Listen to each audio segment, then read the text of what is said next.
بسم اللہ الرحمن الرحیم۔ عید مباہلہ خاموشی کی فتح کا نام ہے۔ آل محمد کے سکوت کی فتح کو مباہلہ کہتے ہیں۔ یہ خاموش رہ کے بھی اللہ منوا سکتے ہیں۔ ہر جنگ تلوار سے نہیں ہوتی، ہر جنگ تیر سے نہیں ہوتی۔ آل محمد نے مباہلہ میں اپنی صداقت کو تلوار سے نہیں منوایا۔ رسالت مآب جیسی شخصیت موجود تھی جو معجزہ دکھا سکتی تھی، مباہلہ معجزے سے فتح نہیں ہوا۔ حیدر کرار جیسی ہستی موجود تھی جو تلوار کھینچ سکتی تھی، مباہلہ طاقت سے فتح نہیں ہوا۔ حسن اور حسین جیسے امام موجود تھے جو زمین کو حکم کرتے زمین پھٹ سکتی تھی، لیکن مباہلہ عذاب سے فتح نہیں ہوا، مباہلہ بطول کی خاموشی سے فتح ہوا۔ کیونکہ میری کوشش ہوتی ہے کہ بچوں کو جس دن کے حوالے سے ہو اس کا تھوڑا سا پس منظر بیان کر کے جو چیزیں آپ روٹین میں سنتے ہیں اس سے ہٹ کے کوئی نئے زاویے، کوئی نئے نقطے آپ کی سماعتوں کو ہدیہ۔ مباہلہ کا جو پس منظر پڑھا جاتا ہے پہلے میں وہ پڑھ دیتا ہوں، پھر اس میں سے کچھ زاویہ آپ کے سامنے۔ نجران ایک علاقہ ہے، نصارہ وہاں پہ رہتے ہیں۔ نصارہ انہیں کہتے ہیں جنہیں ہم آج کے دور میں عیسائی کہتے ہیں۔ رسول کے دور میں یہود و نصارہ کہا جاتا ہے۔ قرآن میں بھی جہاں لفظ آیا وہ یہاں یہود و نصارہ کا لفظ آیا۔ یہود یہودیوں کے لیے جو حضرت موسیٰ کو مانتے تھے، اور نصارہ عیسائیوں کے لیے جو حضرت عیسیٰ کو مانتے تھے۔ نصارہ وہاں پہ رہتے تھے، اور صرف نصارہ وہاں آباد نہیں تھے۔ جیسے مسلمانوں کا مرکز مکہ تھا، نصارہ کا مرکز نجران تھا۔ حضرت عیسیٰ کے جانے کے بعد مذہب نصارہ میں نبوت نہیں ہے، لیکن مذہب نصارہ میں عیسیٰ کے حوارین موجود رہے۔ ہر دور میں جناب عیسیٰ کا کوئی نہ کوئی ایسا حواری موجود ہوتا تھا جو عیسیٰ کے ماننے والوں کو مذہبی طور پہ رہنمائی کرتا تھا۔ اور وہ جو عیسائیوں کا پیشوا ہوتا تھا، جو ان کا رہنما ہوتا تھا، وہ رہنما یہ پادری اکٹھے ہو کے نہیں چنتے تھے، یہ اس کا انتخاب کرتے تھے جو یہ دعویٰ کر سکتا تھا کہ میرا عیسیٰ سے توسل ہے، میں عیسیٰ سے جب چاہوں بات کر سکتا ہوں۔ پھر جسے یہ چن لیتے تھے وہ اپنے آپ کو مخلوق سے ہٹا دیتا تھا اور اپنے آپ کو اپنے عبادت خانے میں محفوظ کر لیتا تھا، اور سال میں ایک دفعہ وہ باہر آتا تھا۔ جب وہ دنیا سے جانے لگتا تھا تو وہ جاتے ہوئے اپنے اگلے نمائندے کا اعلان کر کے جاتا۔ اب رسول کے دور میں جو نجران کا اس وقت کا عیسائیوں کا پیشوا تھا، اس کا نام عبد المسیح تھا، اور کتابیں کہتی ہیں 150 سال کے لگ بھگ اس کی عمر تھی۔ اس کے نیچے جتنے عیسائیوں کے پیشوا تھے وہ سب پادری تھے۔ پادری اپنے اپنے عبادت خانوں میں عیسائیوں کو تعلیم دیتے تھے، لیکن جو پادریوں کو تعلیم دیتا تھا وہ عبد المسیح تھا۔ جب رسالت مآب نے مکہ میں اسلام پھیلایا تو رسالت مآب نے اپنے قریب کے جتنے علاقے تھے ان میں اسلام قبول کرنے کے بادشاہوں کو خط لکھے۔ تو رسالت مآب نے ایک خط جو ہے وہ نجران کی عبد المسیح کے نام لکھا۔ میں مباہلہ کی تھوڑی تاریخ آپ سے عام کر دیا جاتا ہے کہ نصارہ کے کچھ عیسائی آئے تھے، کچھ پادری گئے تھے، پادری نہیں آئے تھے۔ رسالت مآب نے خط لکھا، وہ خط جو ہے وہ عبد المسیح کے نام تھا۔ جو ہی نجران خط پہنچا رسالت مآب کا اسلام کے قبول کے لیے، تو انہیں تو پتا تھا کہ ہمارا جو نجران کا عبد المسیح جو سب سے بڑا پادری ہے، جو عیسیٰ کا نمائندہ ہے، جو حضرت عیسیٰ کا حواری ہے، وہ سال میں ایک مرتبہ باہر آئے گا۔ لیکن ایسا ہوا کہ سال مکمل نہیں ہوا تھا اور عبد المسیح نے اس عبادت خانے کا دروازہ کھولا۔ جو ہی عبادت خانے کا دروازہ کھولا تو جتنے پادری تھے انہوں نے سمجھا کہ شاید کوئی ایسا ہنگامی اعلان ہے جس کے لیے اس نے سال پورا ہونے کا انتظار نہیں کیا اور عبادت خانے کا دروازہ کھول دیا۔ पादरियों ने अपनी अपनी इबादत गाहें छोड़ी, कौम नहीं सिर्फ पादरी इकट्ठे हुए और उस डैर की तरफ भागे जहां पे वो अब्दुल मसीह रहता था। उसके पास जाके उन्होंने कहा कि ईसा के नुमाइंदे, ईसा के हमारी, ऐसा क्या हुआ कि साल मुकम्मल होने से पहले तूने दरवाजा खोला? 150 के साल लगभग उसकी उम्र। उसने अपने बुजुर्गों को उठाया और उठा के कहने लगा, मुझे बताओ नजरान में किसी का कोई कासद आया है? नजरान में कोई कासद आया है जिसने किसी का कोई खत दिया हो? उन्होंने कहा खतूत तो बहुत से आते हैं, तू किस खत की बात करता है? उसने कहा रात में इबादत में मसरूफ था, या मुझे ईसा नबी की आवाज आई, तो मेरी इबादत कर रहा है और तू जानता नहीं कि अहमद आ चुका है। वबशर रसूल याति मिन बादी इस्मो अहमद। हजरत ईसा दुनिया से जाते हुए एक ऐलान करके चले गए थे कि मेरे बाद एक आएगा जिसका नाम अहमद होगा। मोहम्मद का नाम जो है नहीं, अहमद का नाम कुरान में, वो अहमद आएगा, बशारत देके चले गए। और मेरे एक मासूम इमाम से किसी बंदे ने पूछा था कि हजरत ईसा और रिसालत माब के दरमियान ये जितने साल बनते हैं, इतने सालों में जितने लोग मर गए वो जन्नत में जाएंगे या जहन्नम में जाएंगे? तो इमाम ने मुस्कुरा के फरमाया कि ईसा जाते हुए ऐलान करके गए थे कि मेरे बाद अहमद आएगा, जो अहमद के इंतजार में मर गए वो जन्नत में जाएंगे। जिन्होंने हुज्जत का इंतजार किया, हुज्जत का इंतजार भी इबादत है, हुज्जत की राह देखना भी इबादत है। उन्होंने हुज्जत का रास्ता देखा, वो अहमद के इंतजार में थे, वो जन्नत में जाएंगे। अब ये क्योंकि ये भी मुंतज़िर अहमद था, ये भी अहमद के इंतजार में। उन्होंने कहा खत तो आया है। उसने कहा अगर खत आया है तो उस दौर में बहुत से लोग झूठे नबूवत के दावे करते थे। आए रोज कहीं ना कहीं से पता चल जाता था कि वहां से किसी ने कह दिया कि मैं अहमद हूं, वहां से किसी ने कह दिया मैं अहमद हूं, वहां से किसी ने कह दिया मैं अहमद हूं। इसने कहा कि अगर ये सच्चा अहमद है तो फिर इसका इंतजार नहीं करना, हमें खुद मक्का जाना चाहिए। पादरियों ने कहा ठीक है, एक वफद तरतीब देते हैं, वफद भेजते हैं। उसने कहा वफद नहीं, मुझे खुद जाना। उन्होंने कहा तो इतना बड़ा हमारे मजहब का पेशवा हो गया, ये हमारी तौहीन है कि तू खुद चल के जाए?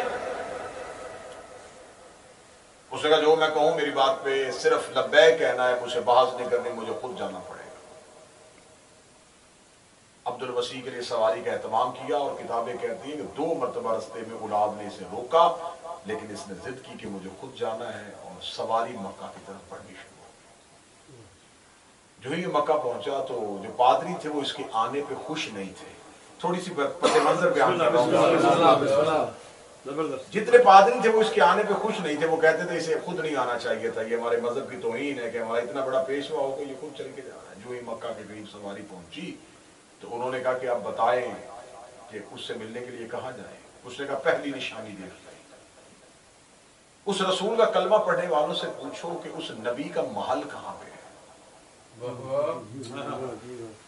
अगर तो उसका बादशाहों की तरह महल है तो मुझे यहीं से वापस ले जाओ, क्योंकि आसमानी किताबें कहती हैं जो आखिरी नबी होगा वो बादशाह बन के नहीं आएगा। अगर तो उसका महल होगा, उसके आगे पीछे दरबान होंगे, तो फिर मुझे वापस ले जाना, मुलाकात का कोई फायदा नहीं। पता चला कि रसूल का कोई महल, उनका कोई महल नहीं, मस्जिद के साथ एक घर है, उस घर में वो रहते हैं।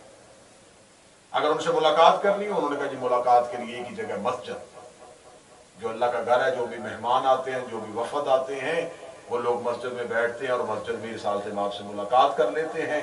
जहां जमीन पे वो खुद बैठता है वही मेहमानों को बिठाता है, जो खुद खाता है। खैमे लग चुके थे। इसने कहा कि उससे मुलाकात करने के लिए निकलते हैं। जर्क बर्क लिबास, रेशमी कपड़े, हाथों में सोने की अंगूठियां, गले में सोने के लॉकेट। खुद को तैयार करने के बाद ये मस्जिद नबी के बाहर पहुंचे। मस्जिद नबी के बाहर पहुंच के एक सहाबी से कहा कि रसूल से कहो कि हम तुमसे मिलना चाहते हैं। रिसालत माब ने बगैर जवाब दिए हुए अपने हुजरे का पर्दा गिरा दिया।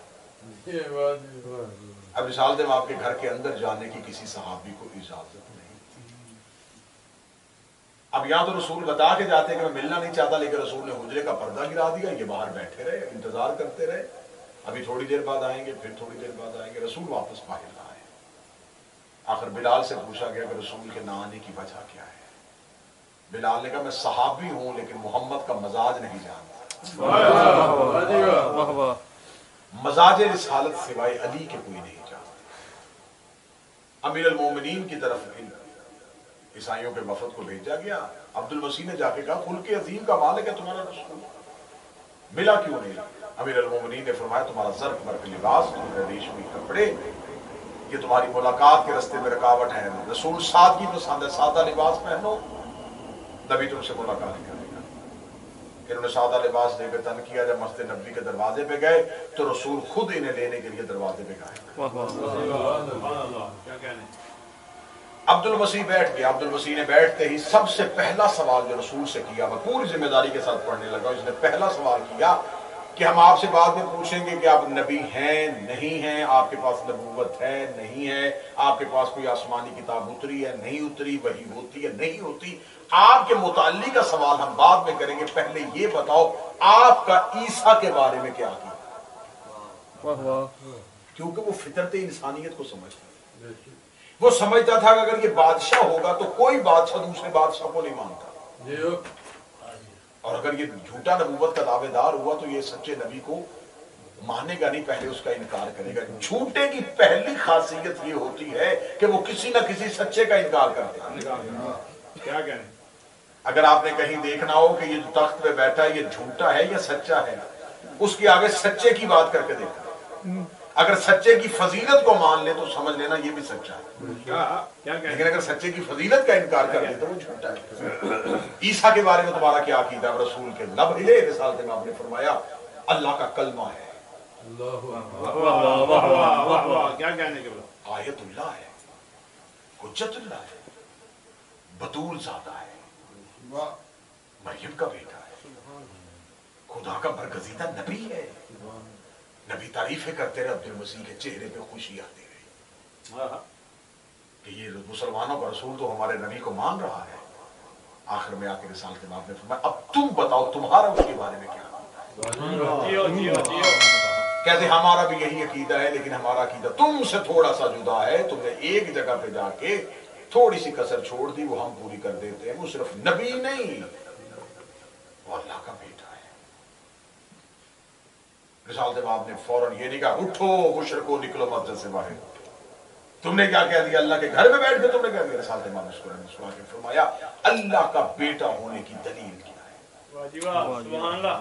कहने लगे दलील इससे बड़ी क्या होगी कि उसका बाप कोई नहीं था। फरमाया इसके अलावा कोई दलील? उसका कोई बाप नहीं था और मां मासूमा थी, तुम्हारा कुरान कह रहा है। अगर मां मासूमा थी और अभी तूने इकरार किया है तो फिर उसका बाप तो कोई नहीं था, तो जिसका बाप कोई नहीं फिर वो अल्लाह का बेटा है। मिसाल दे मुस्कुरा कहते फिर तुम्हारा आदम के बारे में क्या?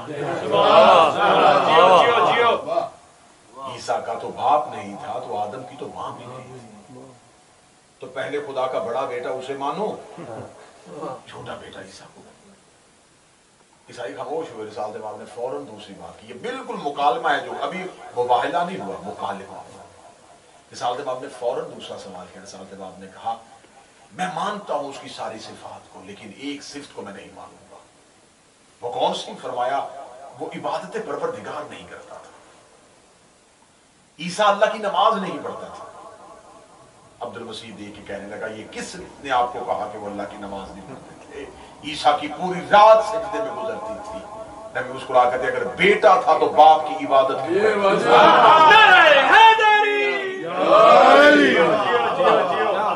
मैंने मुबाहले का पसे मंजर पढ़ दिया, अब मैं राज पढ़ने लगा। ये वो तारीख है जो आपको हर किताब से मिल जाएगी। अब जो आगे राज है वो मैं राज का पहला राज पढ़ने। अब्दुल मसीह पहले दिन मान गया था कि आप अल्लाह के नबी हैं। उसने नहीं इनकार किया था कि तुम नबी नहीं। उसने कहा तुम नबी है तो मैं मिलने आया, मैंने आसमानी किताबों में पढ़ा है, लेकिन मैं किसी सूरत में इस अकीदे से अपनी कौम को पीछे नहीं हटने दूंगा कि अल्लाह का कोई बेटा नहीं। मैं इस मौकफ पे कायम रहूंगा। तू अपनी नबूवत मनवाना चाहता है मनवा, हम तुझे मान लेंगे। आज भी आप पूरी दुनिया के मसीहों से जाके पूछ लीजिए, वो रसूल की रिसालत को तो इनकार नहीं करते। वो ये तो नहीं कहते कि रसूल हो सका, हम ये कहते हैं कि तू अल्लाह का नबी है, लेकिन ये नहीं कहने देंगे कि ईसा अल्लाह का बेटा है। अब रसूल मोजे से नबूवत तो मनवा सकता था, رسول یہ تو کہہ سکتا تھا کہ فلاں نبی نہیں میں نبی ہوں، لیکن یہ کیسے کہتا رسول کہ اللہ کا بیٹا ایسا نہیں ہے؟ رسالت امام نے اللہ کے واحد ہونے کی دلیل دی، اس کا کوئی بیٹا نہیں ہو سکتا، اس کی کوئی اولاد نہیں ہو سکتی. بار بار رسول کہتے تھے. 3 دن گزر گئے. جب 3 دن گزر گئے تو ایک دن جبریل نے آ کے رسالت امام کے قدموں پہ ہاتھ رکھ کے کہا فمن حاجک فیہ من بعد ما جاءک من العلم، اگر یہ تیری اتنی آیتیں سننے کے بعد بھی نہیں مان رہے تو بحث نہ کرنا. فقل تعالوا ندعو ابناءنا وابناءکم، ان سے کہو یہ بیٹے لے کے آئیں، ہم بیٹے لے کے آتے ہیں. میں نے پہلے کہا کہ پہلا راز ابناءنا وابناءکم. عربی زبان سمجھنے والے اگر کوئی بیٹھے ہو تو خدا یہ کہہ سکتا تھا کہ یہ اپنے بیٹے لے کے ابناءنا وابناءکم، یہ اپنے بیٹے لے کے تو اپنے بیٹے لے کے، یہ اپنی عورتیں لے کے تو اپنی عورتیں، یہ اپنے نفس لے کے. ابناءکم، خدا نے اپنے آپ کو ساتھ شامل کیا، سبحان اللہ، کیونکہ انہوں نے انکار مصطفیٰ کا نہیں کیا تھا، انکار ہو گیا تھا توحید کا. اب خدا خود میدان میں اتر آیا، کیونکہ خدا مباہلے میں خود فریق ہے. خدا نے فرمایا اس سے کہے تو پھر ٹھیک ہے، پھر ہم بیٹے لے کے آتے ہیں. ابناءکم کا لفظ آ گیا، ہم بیٹے لے کے آتے ہیں، ہم نساء لے کے آتے ہیں، ہم نفس لے کے آتے ہیں. میرے مالک تو نے تو قرآن میں کہا ہے لم یلد ولم یولد، تیری اولاد کوئی نہیں. تو نے تو قرآن میں کہا زوجت اللہ فی غیر اللہ، اللہ کے ہاں تو کوئی بیوی نہیں ہوتی. تو نے تو خدا قرآن میں کہا ہے کہ خدا کی بیوی نہیں، خدا کا بیٹا نہیں، خدا کا کوئی بھی خاندان نہیں ہوتا. تو پھر تو نے یہ کیوں کہا؟ خدا نے فرمایا اس لیے کہ یہ دیکھنا چاہتے تھے، یہ کہہ رہے تھے، بار بار دعویٰ کر رہے عیسیٰ اللہ کا بیٹا، عیسیٰ اللہ کا بیٹا. میں نے قرآن میں یہ کہا ہے کہ اللہ کا بیٹا نہیں ہوتا، لیکن اگر ان کے ذہنوں میں یہ تصور ہے کہ ہو سکتا تھا، تو اگر ہو سکتا تھا تو ایسوں کو لے گیا جن کو سامنے تصویر دکھا کے بتا دے کہ اگر اللہ کا کوئی بیٹا ہوتا تو ویسا نہ ہوتا، ایسا ہوتا.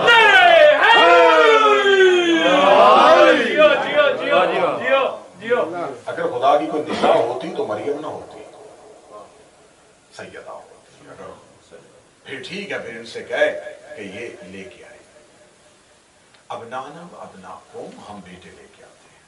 عربی زبان سمجھنے والے یا عربی زبان کی ریسرچ کیجئے گا. یہاں پہ عربی زبان میں 3 واحد جمع تثنیہ، ایک ہے تو واحد ہے، 2 ہے تو تثنیہ ہے، 3 یا 3 سے زائد ہو تو جمع ہے.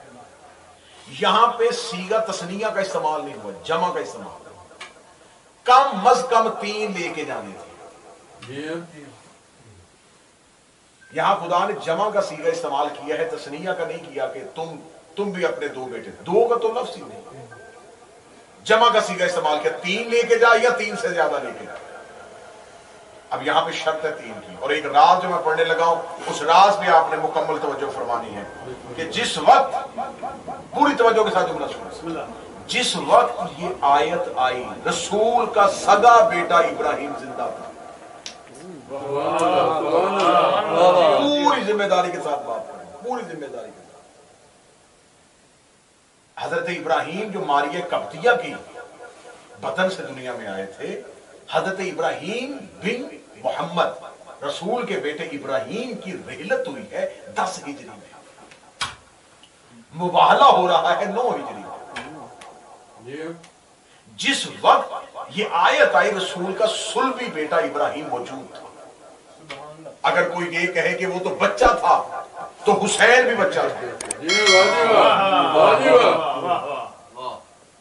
لیکن آج خدا نے، میں یہ لفظ کھولوں گا، میں بار بار کہہ رہا ہوں، طلاق میں اپنے آپ کو کم نہیں سمجھنا. یہاں پہ خدا اگر کہتا نا کہ مصطفیٰ وہ بھی اپنے بیٹے لے کے آئے، تو بھی اپنا بیٹا لے کے آ، پھر چاہیے تھا کہ ابراہیم کو لے کے جائے. لیکن یہاں آ گیا تھا ابناءکم، ہم اپنے بیٹے لے کے جاتے ہیں. ابراہیم مصطفیٰ کو تو بیٹا ہو سکتا ہے، لیکن ابناءکم کی منزل پہ نہیں آ رہا ہے، کیونکہ یہاں محمد کے رشتہ دار نہیں چاہیے، یہاں رسالت کے رشتہ دار چاہیے. حضرت ابراہیم دنیا میں موجود تھے، کتاب تحقیق کر کے دیکھ لیے، لیکن حضرت ابراہیم مباہلہ کے میدان میں نہیں گئے. نساءنا و نساءکم، یہ نساء لے کے آئے، ہم نساء لے کے آئے. یہ اپنے جیسے لے کے آئے، ہم اپنے جیسے لے کے آئے. انفسنا، نفس نہیں، اپنے جیسے لے کے آئے. ये अपने जैसे लेके आए, हम अपने जैसे लेके आते। सुम्मा नब्तहिल फनज्जल लानत अल्लाह अलल काज़िबीन, फिर जो झूठा होगा उस पे लानत होगी। खुदा ने इस आयत में कम से कम एक कुलिया दे दिया है। खुदा ने कहा कि पहले अगर कोई मुखालिफ हो तो उससे अपने अकीदे में बहस करो, अगर बहस के बाद भी वो नहीं मानता तो फिर खामोश नहीं रहना, फिर लानत करके वापस आ जाओ। खुदा ने मुबाहले के मैदान में ये नहीं कहा कि बहस कर, बहस करने के बाद ये नहीं मानते उनको लकुम दीनुकुम वलिय दीन, तुम्हें तुम्हारा दीन मुबारक, हमें हमारा दीन मुबारक। खुदा ने कहा ना ना ना ना, अब मुबाहले में नहीं। जबकि खुदा ने मक्का में ये कहा था कुल या अय्युहल काफिरून की जब आयत आई थी, जब सूरत आई थी, सूरह काफिरून नाज़िल आई थी, तो ये क्या कहते थे? ये कहते थे हम अपने बुतों को नहीं छोड़ेंगे। तो खुदा ने कह दिया इनसे क्या तुम अपने बुतों की पूजा करो, हम अपने खुदा की इबादत करते हैं। लकुम दीनुकुम वलिय दीन, तुम्हें तुम्हारा दीन मुबारक, हमें हमारा दीन मुबारक। तो हमारे दीन को ना छेड़ो, हम तुम्हारे दीन को नहीं छेड़ते। जिस खुदा ने मक्का में ये कहा था लकुम दीनुकुम वलिय दीन, तुम्हें तुम्हारा दीन मुबारक, हमें हमारा दीन मुबारक, उसे मुबाहले में कह देना चाहिए था कि मेरा मोहम्मद नजरान के ईसाइयों से कह दे अगर हमारे मजहब को मानना है तो मानो, नहीं मानना तुम्हें तुम्हारा दीन मुबारक, हमें हमारा दीन मुबारक। लेकिन खुदा ने मुबाहले के मैदान में कहा नहीं, तुमने यहाँ ये नहीं कहना हमें तुम्हारा दीन मुबारक। खुदा ने कहा यहाँ तुम्हें सुम्मा नब्तहिल फनज्जल लानत अल्लाह अलल काज़िबीन, यहाँ पे तूने लानत करनी है, क्योंकि यहाँ पे मक्का में मैं सिर्फ अकेला दावेदार था। मक्का में वो सिर्फ मेरा इनकार कर रहे थे, यहाँ वो पंचतन का इनकार कर रहे हैं। यहाँ तुम्हें तुम्हारा दीन मुबारक नहीं, लाइला के मुनकर को मैं माफी दे सकता हूँ लेकिन पंचतन के मुनकर को मैं माफी नहीं दे सकता।